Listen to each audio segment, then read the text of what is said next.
بچھو نے کاٹ لیا اور وہاں پہ ایک لڑکی تھی، وہ صحابہ کرام کے پاس آئی اور آ کے کہا کہ کیا کوئی ایسا دم ہے، ہمارے سردار کو اس طرح بچھو نے کاٹ لیا۔ تو صحابہ کرام نے سورہ فاتحہ کا دم کیا، 2 وقت وہ دم کرتے رہے، اللہ تعالیٰ نے شفا دے دی۔ رسول اللہ صلی اللہ علیہ وسلم سے آ کے پوچھا تو رسول اللہ صلی اللہ علیہ وسلم نے فرمایا تمہیں کیسے پتا چلا، اور اس کے بدلے میں 30 بکریاں بھی انہوں نے ان سے لی۔ تو رسول اللہ صلی اللہ علیہ وسلم سے پوچھا کیا یہ جو ضیافت جنہوں نے کی ہے کیا اس کی اجازت ہے؟ رسول اللہ صلی اللہ علیہ وسلم نے کہا کہ ہاں اس کی اجازت ہے، اور یہ بہترین دم ہے، کسی اور کے پاس جانے کی ضرورت نہیں۔ اسی طرح خارجہ بن سلف کے چچا بیان کرتے ہیں کہ رسول اللہ صلی اللہ علیہ وسلم کے پاس حاصل ہو کر اسلام لے آئے، پھر واپس گئے تو ان کا گزر کچھ لوگوں کے پاس سے ہوا جن کے پاس ایک پاگل لوہے کی زنجیروں میں بندھا ہوا تھا۔ ایمان لائے، اب اپنے علاقے میں جا رہے ہیں، شاید 2-4 دن رکے ہوں، اور جا رہے ہیں تو کیا دیکھتے ہیں پاگل ہے اور زنجیریں باندھی گئی ہیں۔ اس کے گھر والے کہنے لگے تمہارا یہ ساتھی یعنی رسول اللہ صلی اللہ علیہ وسلم سے خبر لے کر آیا ہے، تو تمہارے پاس کوئی چیز ہے جس سے تم اس کا علاج کرو؟ تو میں نے اسے فاتحہ کتاب کے ساتھ دم کیا تو تندرست ہو گیا۔ انہوں نے مجھے 100 بکریاں دیں۔ میں رسول اللہ صلی اللہ علیہ وسلم کے پاس آیا اور آپ کو سارا واقعہ سنایا۔ تو اس سے کیا پتہ چلتا ہے کہ ایسی بیماریاں کہ جن کا کوئی علاج نہیں، اس زمانے میں بھی پاگلوں کو بیڑیاں لگائی جاتی تھی، اور آج کے دور میں بھی ایسا ہی ہوتا ہے۔ بہت سی ایسے علاج مریض ہوتے ہیں کہ ان کا کوئی علاج نہیں ہوتا سوائے ان کو بیڑیاں لگانے کے، یا ایک کمرہ ہوتا ہے جہاں ان کو بند کر دیا جاتا ہے۔ اگر اس کا علاج ہو سکتا ہے تو پھر مجھے بتائیں کون سی بیماری پیچھے رہ گئی؟ صرف ہمارے ایمان کی بات ہے۔ اسی طرح مفسر قرآن ہے حافظ بن عبد السلام، وہ کہتے ہیں کہ میری بہن تھی، ان کی وہ ایک ٹانگ سے معذور تھی، اور پھر ایسا ہوا کہ دوسری ٹانگ بھی جواب دے گئی اور وہ بالکل بیٹھ گئی۔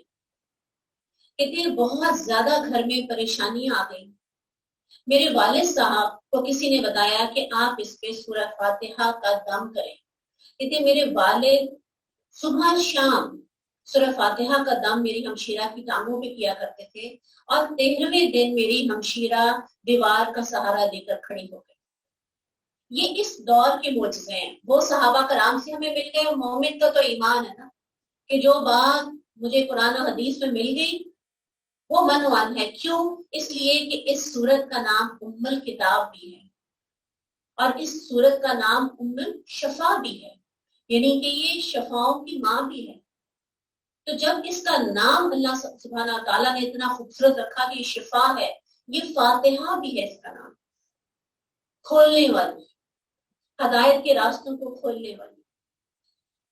تو اسی طرح آج کے دور کا ایک اور واقعہ کہ بہت بڑے اسکالر عرب کے اندر، ان کی بیٹی کا ایکسیڈنٹ ہوا، وہ سفر میں تھے، ان کو بتایا گیا آپ کے بچوں کا ایکسیڈنٹ ہو گیا۔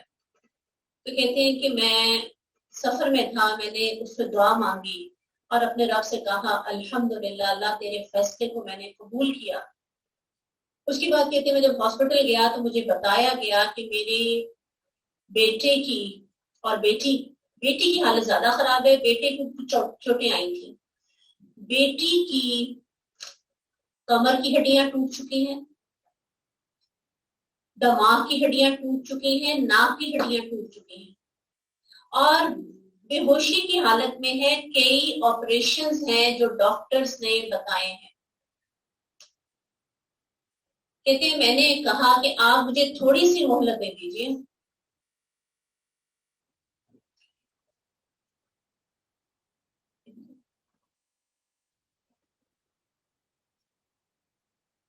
ڈرائنگ روم کا دروازہ کھول تو یہ سامنے لائٹ آنکھ میں آ رہی ہے، یہ بند کر تو سامنے کرٹن واقع ہے۔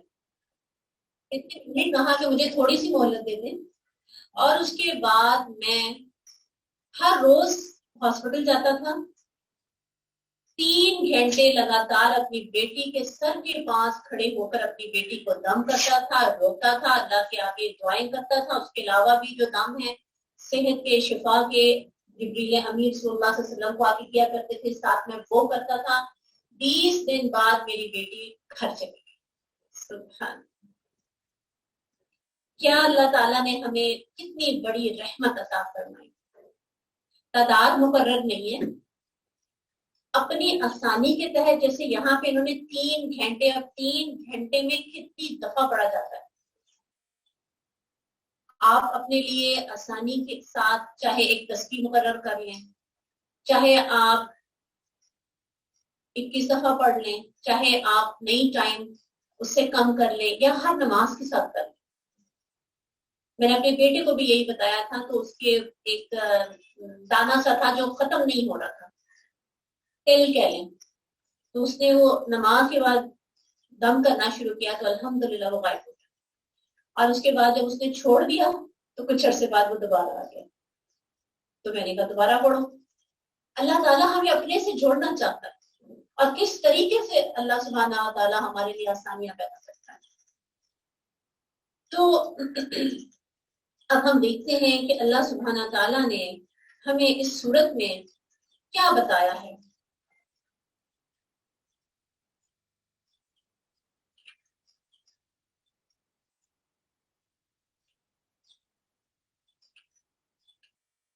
الحمدللہ رب العالمین، سب کی سب تعریف اللہ سبحانہ تعالیٰ کے لیے۔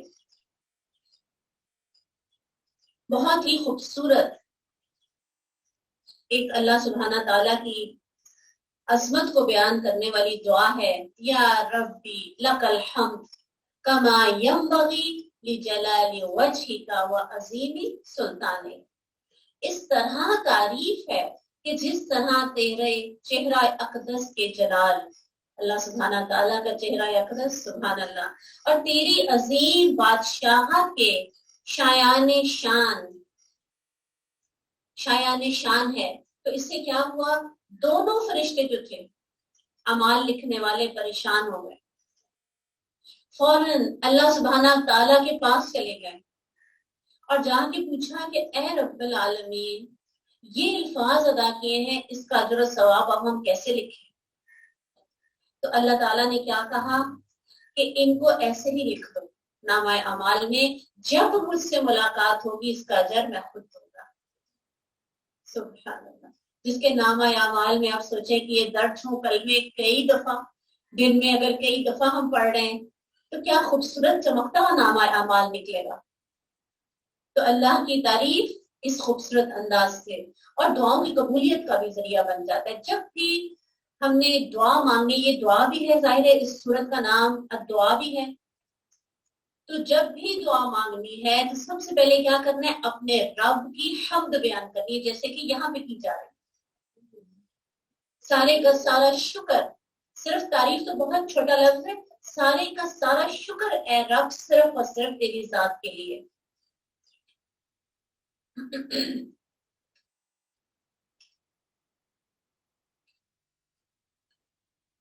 الرحمن الرحیم، کیا خوبصورت تعارف کروا رہا ہے میرا رب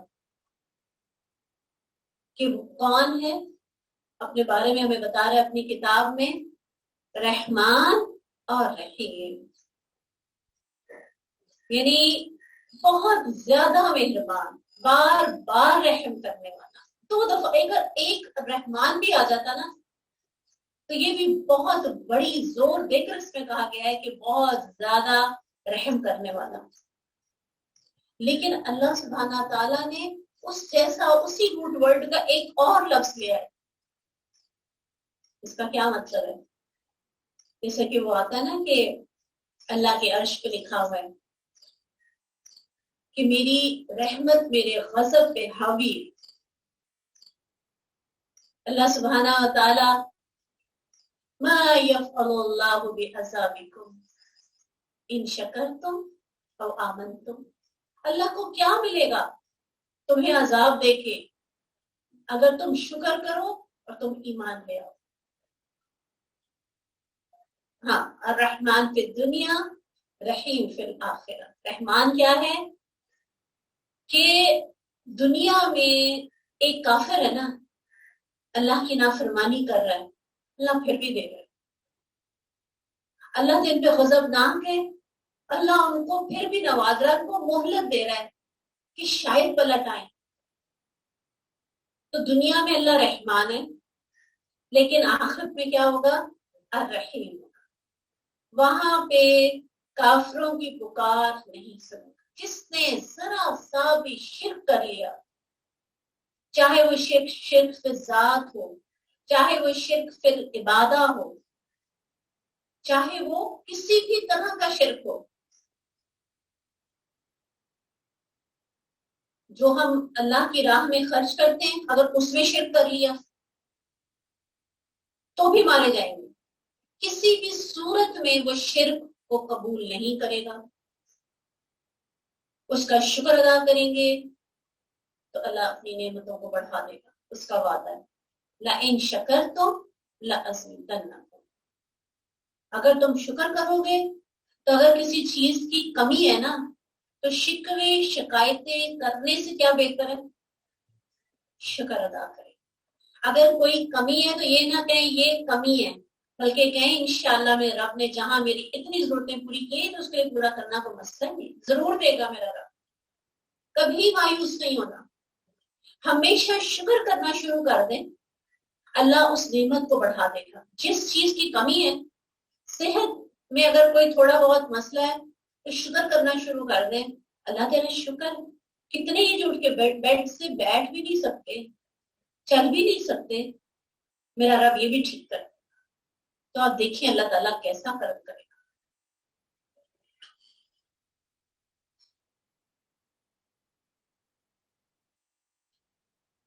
اچھا جی، الرحمن الرحیم، بسم اللہ میں بھی ہم نے پڑھ لیا تھا، اللہ رحمان الرحیم ہے، اور دوبارہ اللہ سبحانہ تعالیٰ نے اپنا تعارف کروایا، وہ ہم سے محبت کرتا ہے۔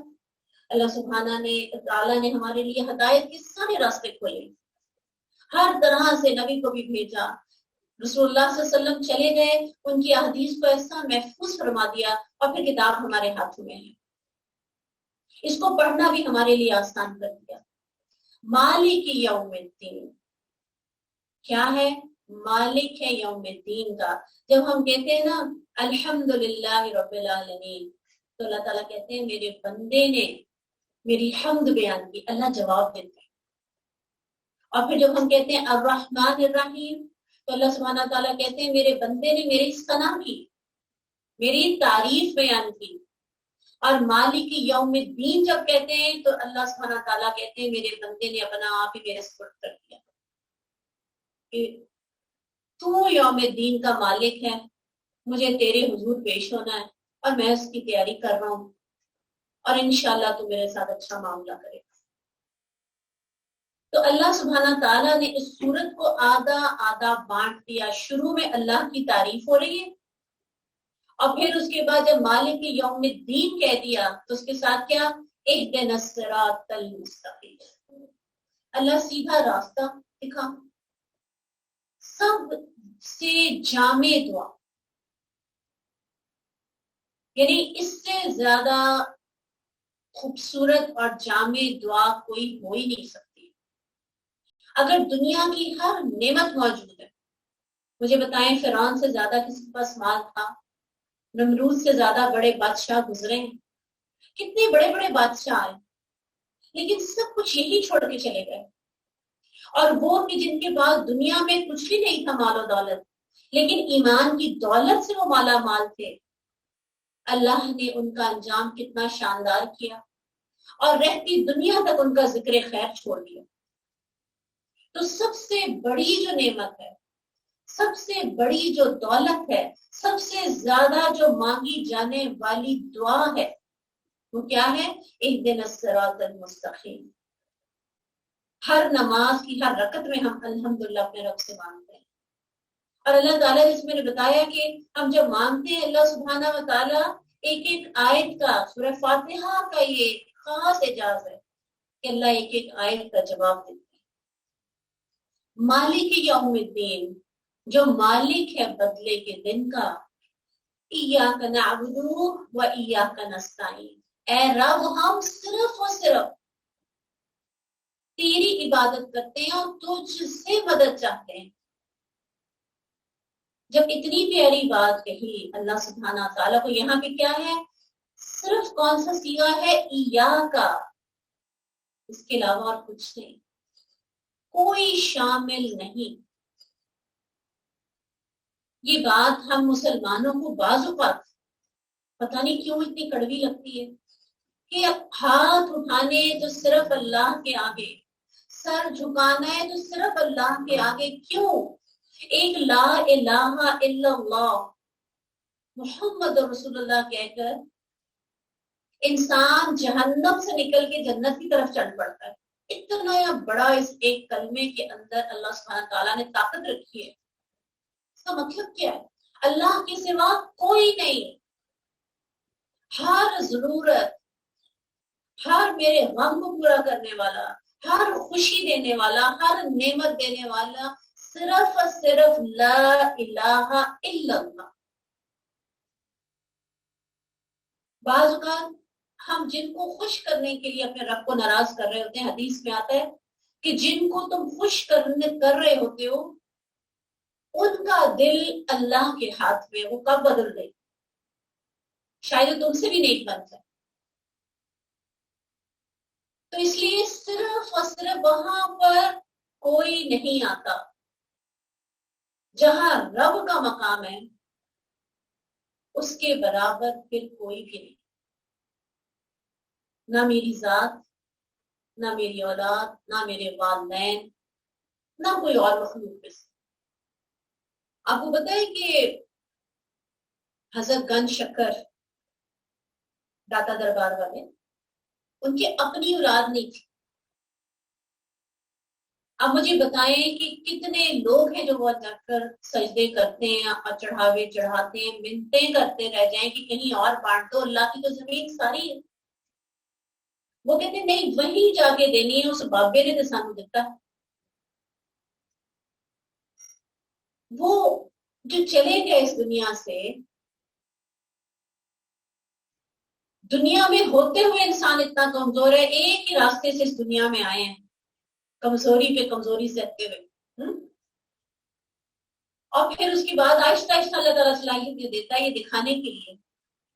ہر انسان کے ساتھ ایسا ہی معاملہ ہوا۔ حضرت عیسیٰ علیہ السلام جن کو دنیا میں سب سے زیادہ مانا جا رہا ہے، خدا کا بیٹا، سب سے بڑا مذہب دنیا کا، وہ بھی اسی راستے سے آئے تھے۔ ان کو بھی اللہ نے آہستہ آہستہ صلاحیتیں دی تھی، یہ دکھانے کے لیے صرف ایک ہے کہ جس کو موت نہیں آنی، جو سمیع بھی ہے، جو بصیر بھی ہے، جو الحکیم بھی ہے، جو اللطیف بھی ہے، اس جیسا کوئی بھی نہیں، لیس کمثلہ شیء، اس جیسا کوئی بھی۔ کتنے بد نصیب ہیں ہم لا الہ کا ورد کرنے والے، گواہیاں دینے والے، نماز اللہ اکبر کہہ کے شروع کرنے والے، پھر ہم کہتے ہیں کہ نہیں، کچھ نہ کچھ تو ہے، کہیں نہ کہیں کسی نہ کسی کو تو شامل تھوڑا بہت تو ہونا ہی چاہیے۔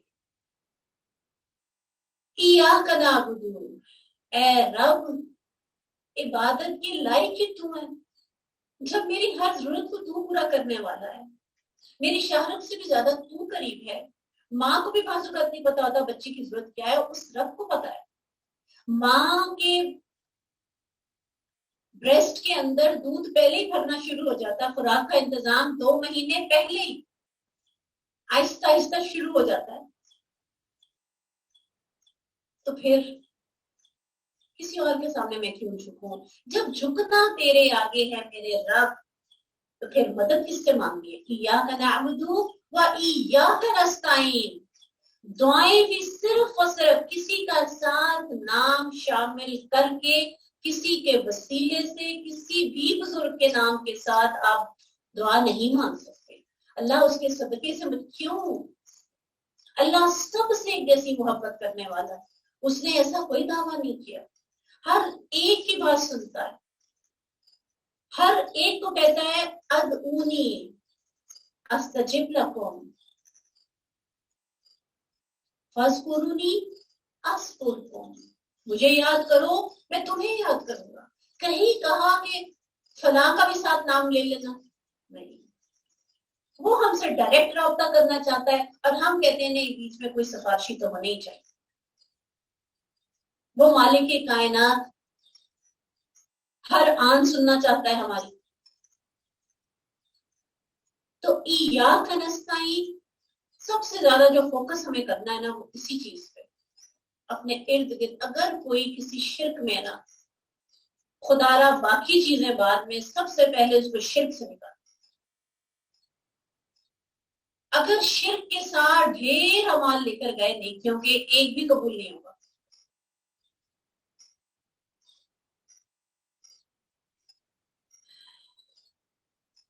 اسی طرح امہات المومنین کسی کی اولاد نہیں تھی سوائے حضرت خدیجہ کے اور ماریہ قبطیہ.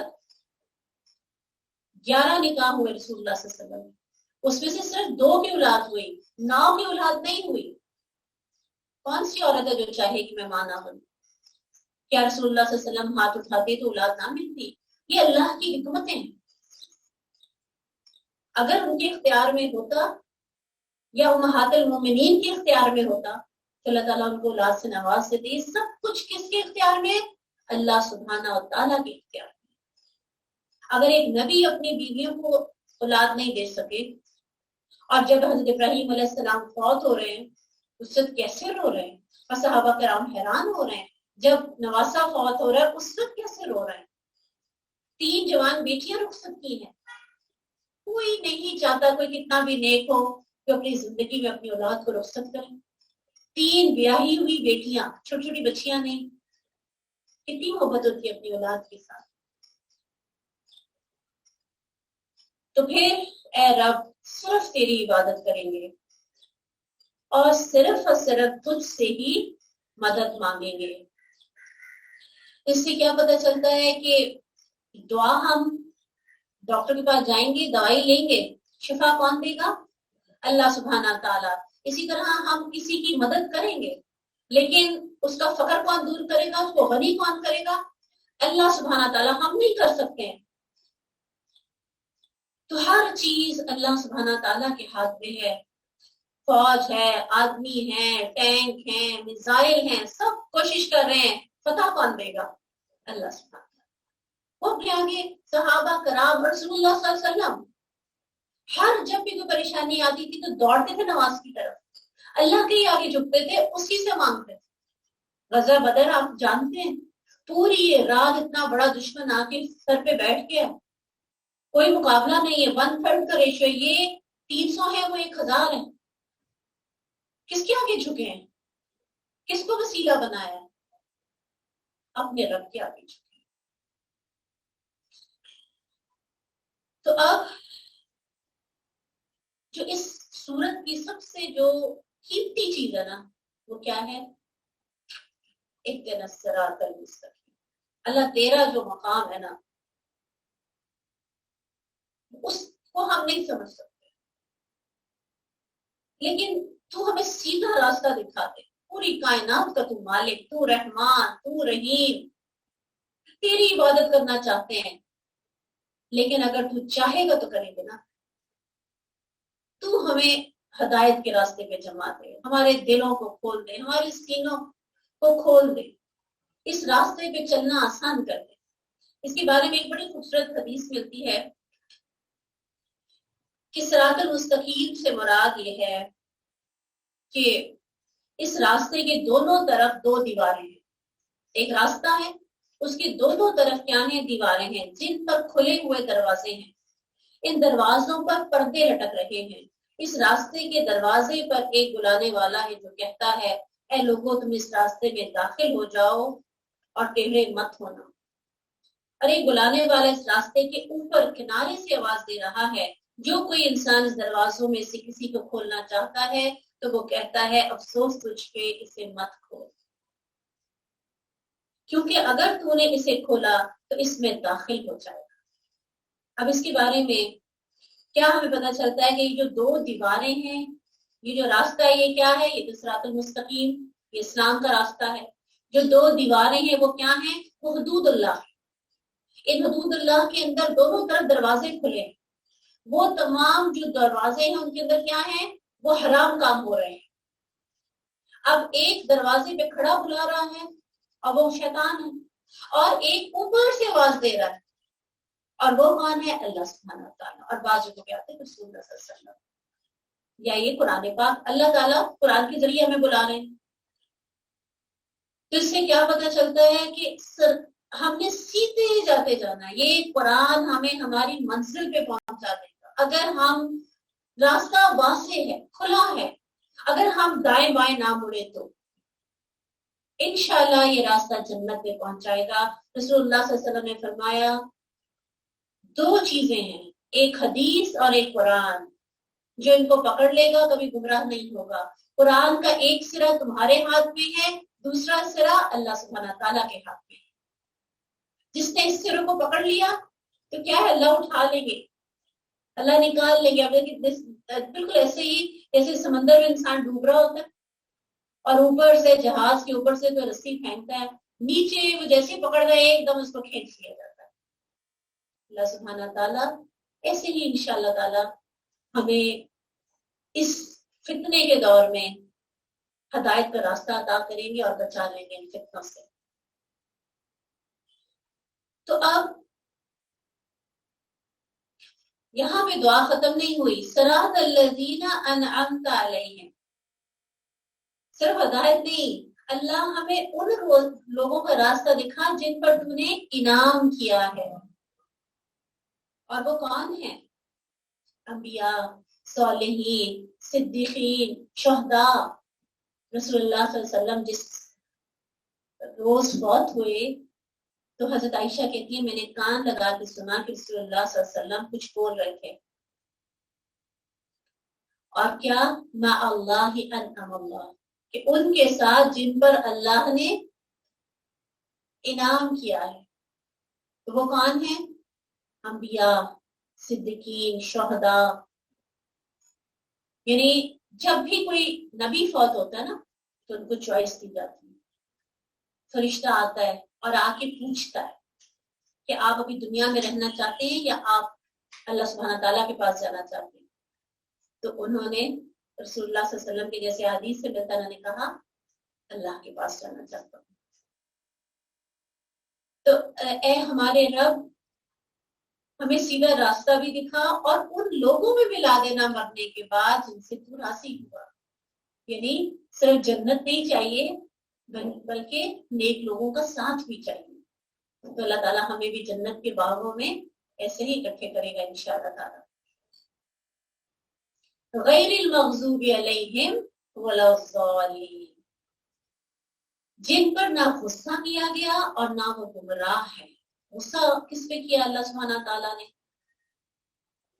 یہود پہ.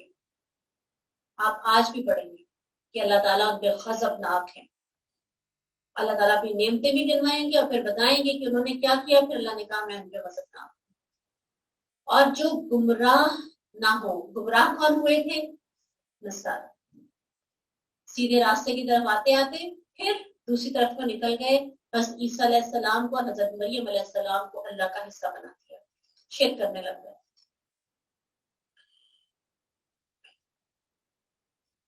تو جب سورہ فاتحہ مکمل کریں تو پھر کیا کہنا ہے؟ آمین. جس کی آمین، حدیث میں آتا ہے، جس کی آمین فرشتوں کی آمین کے ساتھ مل گئی تو پھر کیا ہوگا؟ اس کی بخشش ہو جاتی ہے، اس کے پہلے گناہ معاف کر دیے جاتے ہیں. تو آمین ثم آمین. اللہ تعالیٰ ہم سب کو رمضان میں قیام اللیل کرنے کی توفیق عطا کرے. بلند آواز سے جب امام آمین کہیں تو پھر بلند آواز سے آمین کہیں. انشاءاللہ تعالیٰ پچھلے گناہ اللہ سبحانہ و تعالیٰ، اور 30 دن آپ سوچیں کہ جب ہم کہیں گے تو کتنے مواقع میرے رب نے رکھتے ہیں اپنے آپ کو بخشوانے کے. اسی لیے رسول اللہ صلی اللہ علیہ وسلم کے پاس جبریل امین آئے اور کہا کہ بہت ہی بدبخت ہے وہ شخص کہ جس کو رمضان ملے اور وہ اپنی بخشش نہ کروا سکے. رسول اللہ صلی اللہ علیہ وسلم نے آمین کہا. اور پھر دوسری سیڑھی پہ کیا کہ بہت ہی بدبخت ہے وہ شخص کہ جس کو والدین ملے اور وہ ان کی خدمت کر کے جنت نہ کما سکا. اور تیسری سیڑھی پہ کیا کہ جس کے سامنے رسول اللہ صلی اللہ علیہ وسلم کا ذکر ہو اور وہ رسول اللہ صلی اللہ علیہ وسلم پہ درود شریف نہ پڑھ سکا. اس لیے جب بھی رسول اللہ صلی اللہ علیہ وسلم کا نام آئے گا تو انشاءاللہ تعالی ہمیں درود شریف کا بھی اہتمام کرنا ہے. صلی اللہ علیہ وسلم جو ہم کہہ لیتے ہیں نا کہ یہ ان پہ درود بھیجنا ہی ہے، یہ مختصر ترین ہے.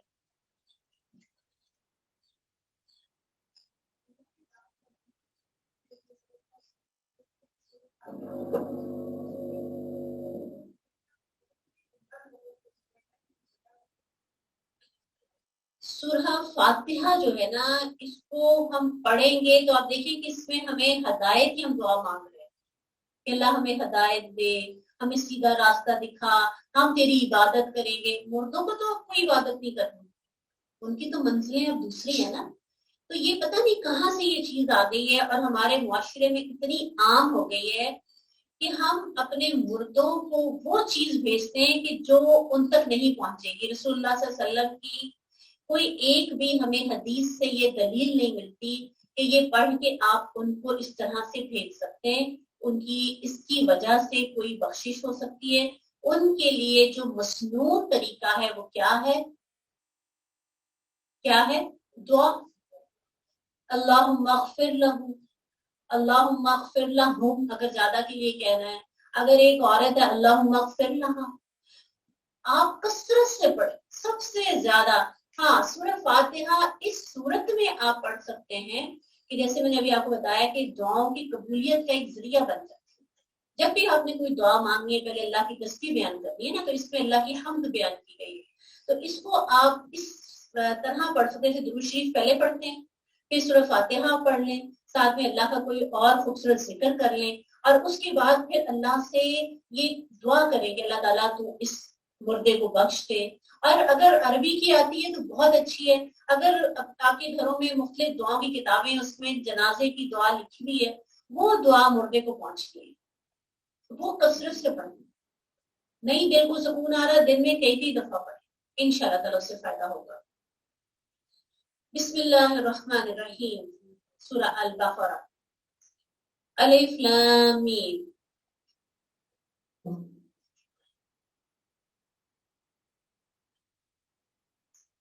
یہ قرآن مجید کی 7 سب سے لمبی صورتوں میں سے ہے جن کی اہمیت کے پیش نظر رسول اللہ صلی اللہ علیہ وسلم نے فرمایا جس نے یہ پہلی 7 صورتیں حاصل کر لیں وہ بہت بڑا عالم دین بن گیا.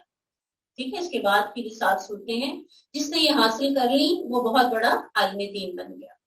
اسی طرح رسول اللہ صلی اللہ علیہ وسلم نے فرمایا کہ یہ قرآن کی کوہان ہے. ایک نمایاں چیز جیسے اونٹ کی ہم جانتے ہیں نا کوہان ہوتی ہے، اس طرح یہ سورت جو ہے یہ قرآن کی کوہان ہے. یہ کیوں کہا گیا اس کو قرآن کی کوہان؟ کہ اس میں 1000 خبریں دی گئی ہیں. سورت کے اندر 2.5 پاروں کی یہ سورت ہے. 1000 خبریں ہیں، 1000 حکم ہیں، اور 1000 مرتبہ نہیں جو ہے یعنی کہ یہ کام نہیں کرنے منع کیا گیا ہے. تو اتنے زیادہ احکامات اس سورت کے اندر آئے ہیں. اللہ سبحانہ تعالیٰ ہم سب کو سمجھ کے پڑھنے اور اس پہ عمل کرنے کی توفیق عطا فرمائے.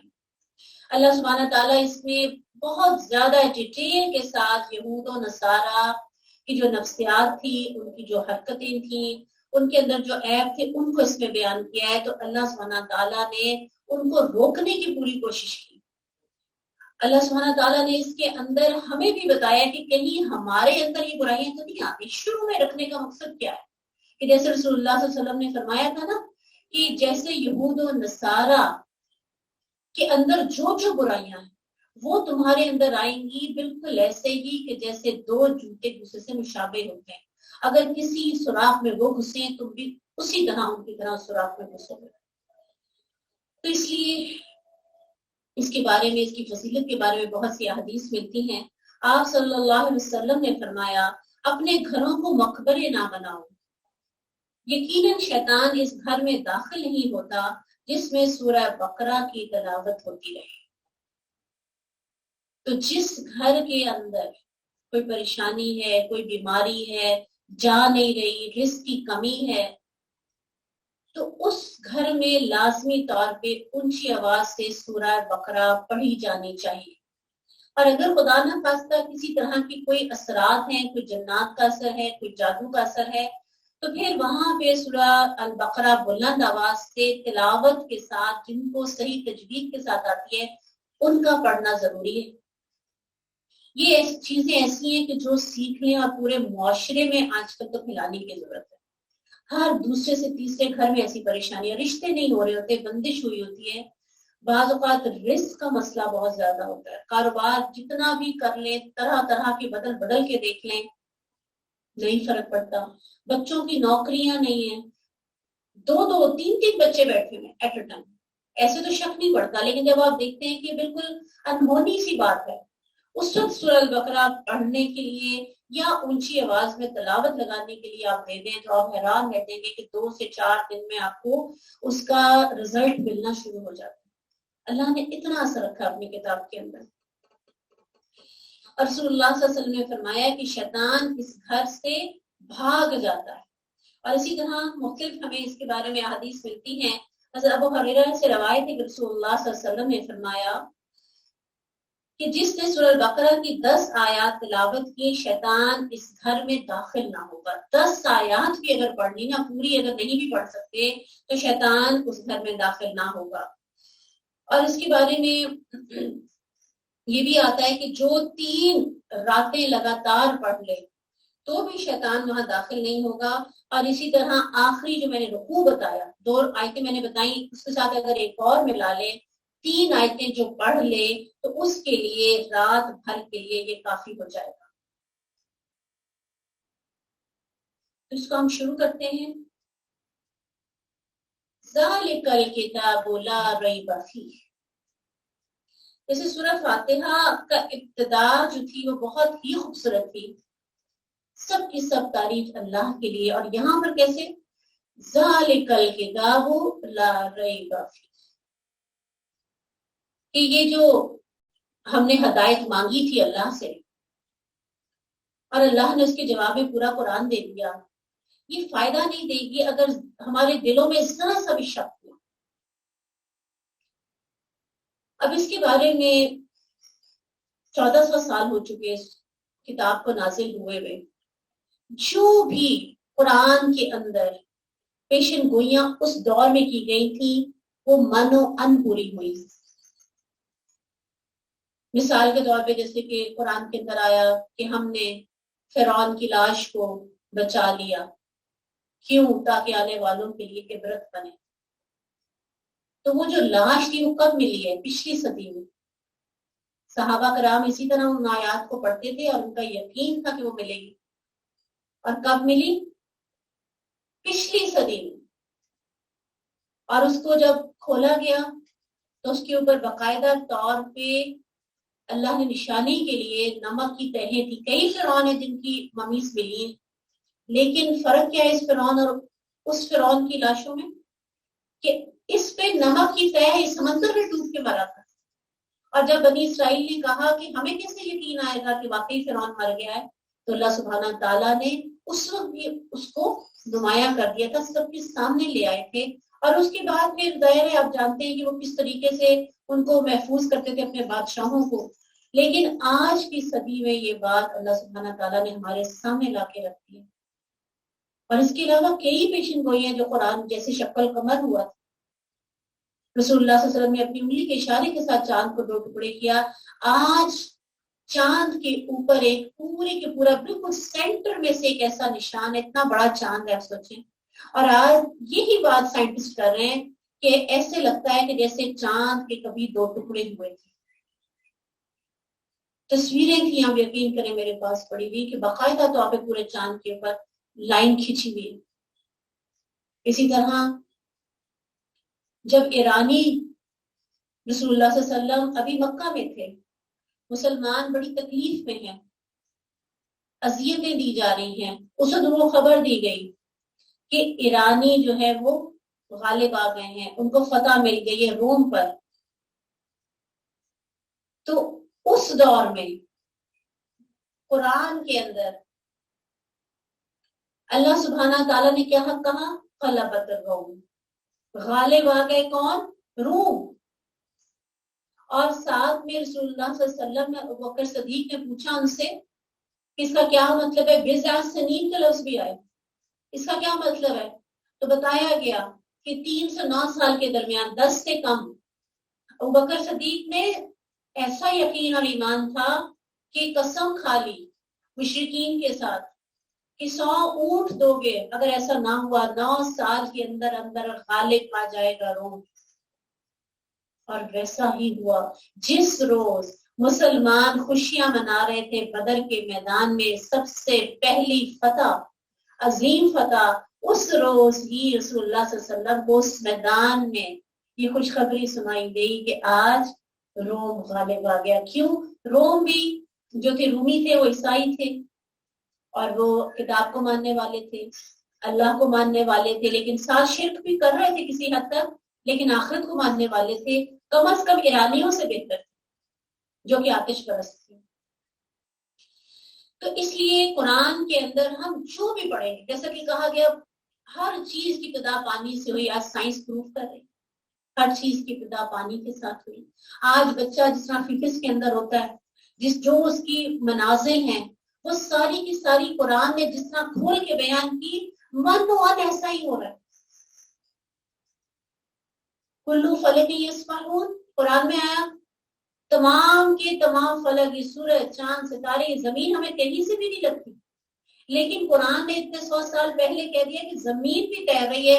آج پچھلی صدی میں 20ویں صدی میں بات پروف ہوئی ہے کہ زمین بھی تیر رہی ہے، سب تیر رہے ہیں. سبحان اللہ. یہی بات ہے کہ ایک آیت پڑھ کے آج لوگ مسلمان ہو رہے، کیونکہ سائنسی لحاظ سے جب وہ قرآن کو سمجھتے ہیں تو وہ حیران رہ جاتے ہیں کہ اتنے 100 سال پہلے کیسے کہہ دیا گیا. تو ذالک الکتاب لا ریب فیہ.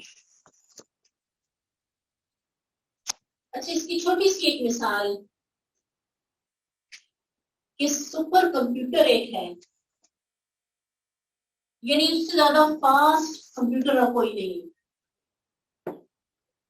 سورہ کوثر جو سب سے چھوٹی سورت ہے قرآن کی، 3 آیتوں کی سورت ہے،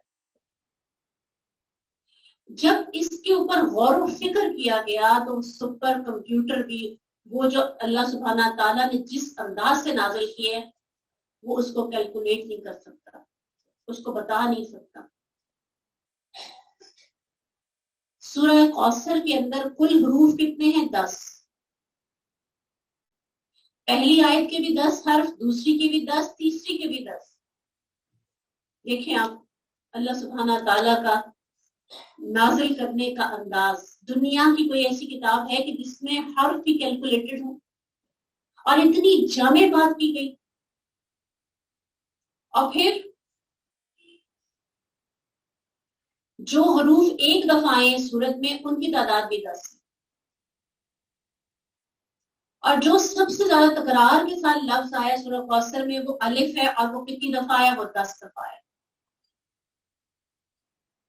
اور تمام آیات کے اختتام را پر ہو رہا ہے، اور ان کی تعداد بھی کتنی ہے؟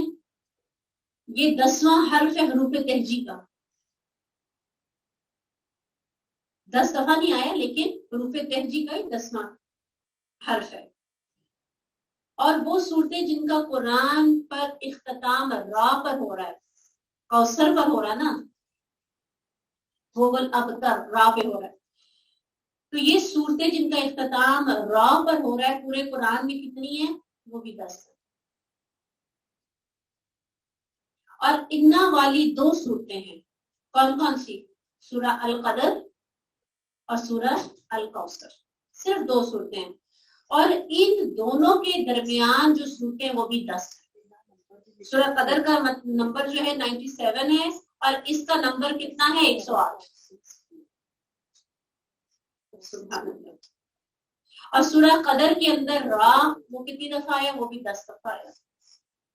اسی طرح 19 کے حصے کو بھی بہت اہمیت حاصل ہے، اس کو ہم انشاءاللہ تعالیٰ آگے دیکھیں گے. بتانے کا مقصد کیا ہے؟ جب یہ سورت نازل ہوئی تو حضرت علی نے جا کر خانہ کعبہ کے دروازے پہ لٹکا دیا. جو سب سے بڑا شاعر تھا عرب کا، جس کا ڈنکا بجتا تھا پورے عرب میں، اس نے جب یہ پڑھی، فصاحت اور بلاغت دیکھی، نہ یہ شعر و شاعری ہے نہ یہ نثر ہے، اور مطلب اتنا جامع، تو اس نے کیا لکھ دیا نیچے، ما حاضر قول البشر، یہ کسی بشر کا کلام نہیں ہے. تو یہ سب سے خوشیاں مناتے. تو آپ سوچیں کہ یہ سب سے چھوٹی صورت کی اگر یہ کیلکولیشنز ہے تو پورا قرآن. تو سوچ سمجھ کے آگے بڑھیے گا کہ یہ کوئی عام کتاب آپ پڑھنے نہیں جا رہے، کس کی طرف سے نازل کرتا ہے، جو سب سے عظیم ہستی ہے اور اس کا احسان ہے. اگر یہ قرآن، اللہ تعالیٰ قرآن میں کہتا ہے اگر میں پہاڑوں پہ نازل کرتا تو وہ بھی میرے خوف سے دھک جاتے، وہ بھی پھٹ جاتے، ریزہ ریزہ ہو جاتے، اور کتنی آسانی کے ساتھ اتنی بڑی بڑی اتنی سخت آیات پڑھ کے آگے نکل جاتے ہیں، اور ہمارے دل نرم ہی نہیں پڑتے، ہم بدلتے ہی نہیں.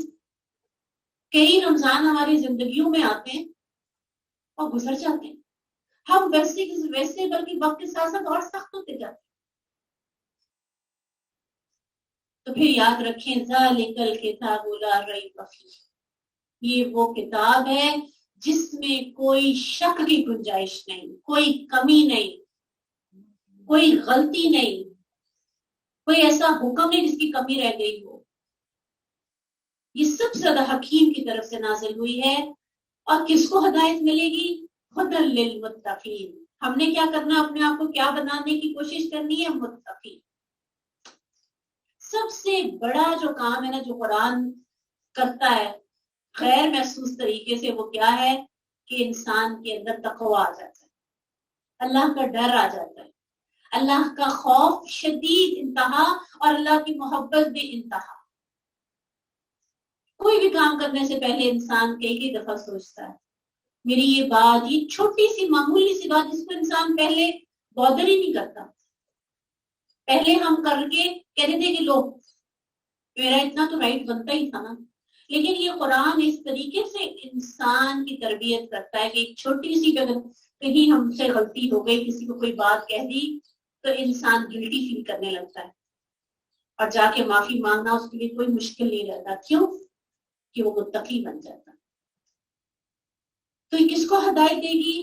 یہ متقین کو ہدایت دے گی.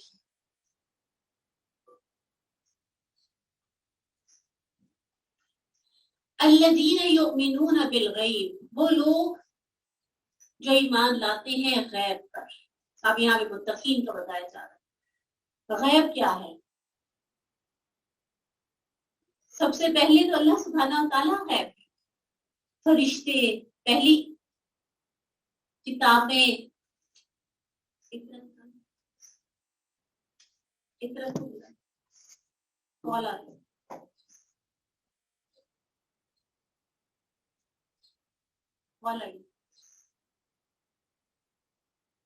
مجھے نہیں پتا.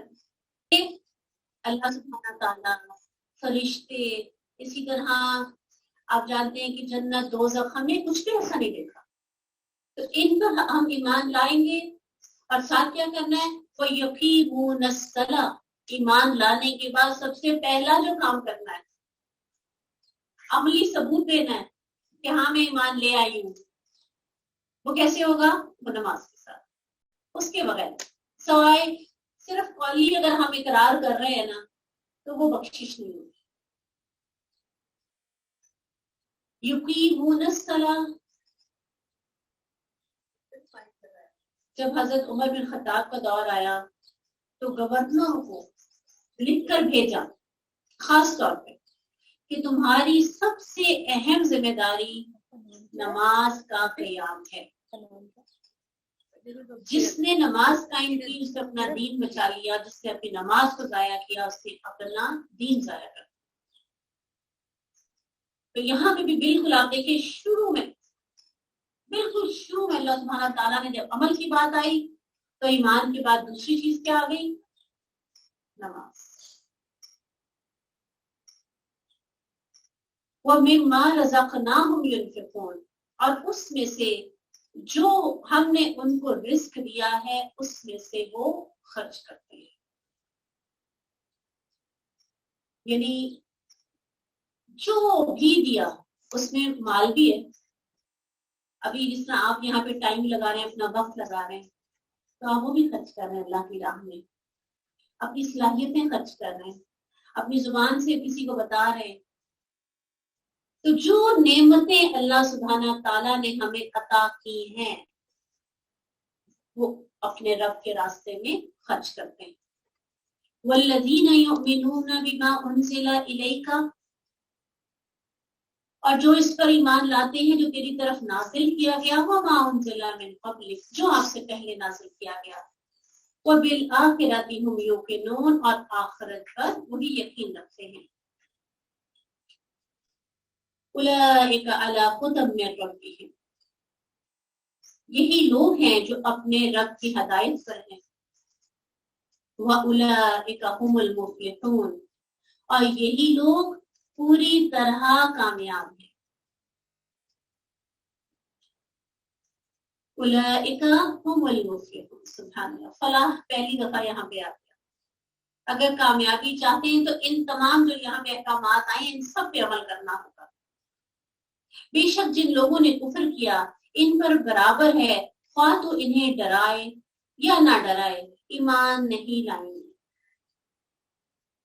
ختم اللہ علی قلوبہم وعلی سمعہم، اللہ نے ان کے دلوں پر، ان کے کانوں پر مہر لگا دی ہے، ان کی نگاہوں پر بھاری پتھر ہے، اور ان کے لیے بہت بڑا عذاب ہے. لوگوں میں سے کچھ وہ ہیں جو کہتے ہیں ہم اللہ پر اور آخرت کے دن پر ایمان لائے، حالانکہ وہ ہرگز مومن نہیں. اللہ سے دھوکہ بازی کرتے ہیں ان لوگوں سے جو ایمان لائے ہیں، حالانکہ وہ اپنی جانوں کے سوا کسی کو دھوکہ نہیں دے رہے، وہ شعور نہیں رکھتے. اب یہاں کس سے خطاب ہو رہا ہے؟ دیکھیں، ایک تو ہے کافر، اس میں مشرکین مکہ بھی آ گئے، اس میں یہود و نصارہ بھی آ گئے، اور ایک گروہ تھا مسلمانوں کا، اور تیسرا ایک اور گروہ تھا. وہ کیا تھا؟ وہ تھا منافقوں کا. اللہ سبحانہ تعالیٰ ان کے بارے میں یہاں پر بتا رہا. بظاہر کلمہ پڑھ لیا، بظاہر مسلمانوں کے ساتھ شامل ہو گئے، لیکن دین پہ چلنا مشکل لگتا ہے. اللہ کے احکامات جو آسان لگتے ہیں وہ کر لیے، اور جو مشکل لگتے ہیں اس کو چھوڑ دیے. اللہ تعالیٰ کہتے ہیں جب ایسے ہوگا نا، ہدایت پا کر اگر نہیں آئیں گے اللہ کی طرف، تو پھر اللہ مہر لگا دیتا ہے. فی قلوبہم مرض فزادہم اللہ مرضا ولہم عذاب علیم، ان کے دلوں میں ایک بیماری ہے تو اللہ نے انہیں بیماری میں بڑھا دیا، اور ان کے لیے دردناک عذاب ہے اس وجہ سے کہ وہ جھوٹ بولتے ہیں.